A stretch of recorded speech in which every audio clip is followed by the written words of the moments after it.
Video yang menyebutkan dua polisi patroli Jalan Raya Polda Sumut ugal-ugalan mengendarai sepeda motor patroli, lalu menabrak nenek-nenek, viral di media sosial.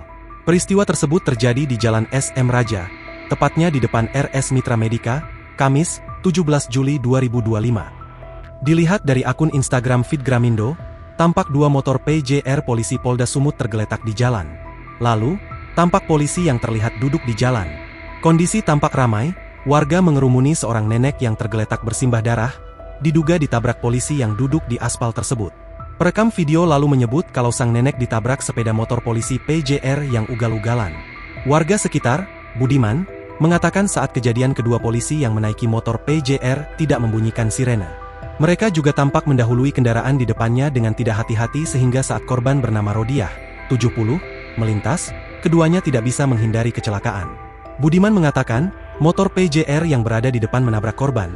Selanjutnya motor PJR yang di belakang juga menghindari motor PJR yang berada di depannya, sehingga akibatnya juga ikut terjatuh.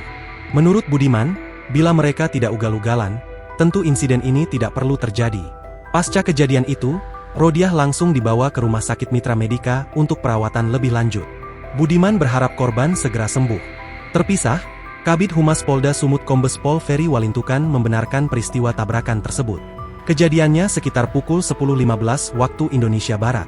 Dia mengatakan, personel yang terlibat tabrakan adalah Bribda AD dan Bribda RS. Pihaknya masih mendalami apakah ada motif kelalaian dari anggotanya dalam berkendara. Ferry kemudian menjelaskan dari informasi yang diperolehnya. Saat kejadian, Rodiah berada di bahu jalan di depan RS Mitra Medica dan hendak ingin menyeberang. Selanjutnya, kata Ferry, sesaat Rodiah hendak menyeberang, ada truk yang melintas.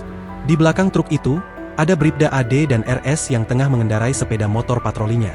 Setelah truk melaju, ibu itu menyeberang, hanya saja kendalanya, ibu itu karena di belakang dari pohon, jadi tidak terlihat oleh personel kami.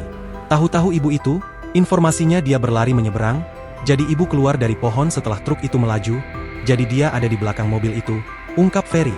Ferry mengatakan, kondisi inilah yang membuat dua motor patroli polisi tidak melihat keberadaan Rodiah sehingga insiden kecelakaan pun terjadi. Ferry mengatakan korban kini telah dirawat di Rumah Sakit Mitra Medica. Polda Sumut bertanggung jawab atas seluruh biaya pengobatan Rodiah. Download Tribun X sekarang, menghadirkan lokal menjadi Indonesia.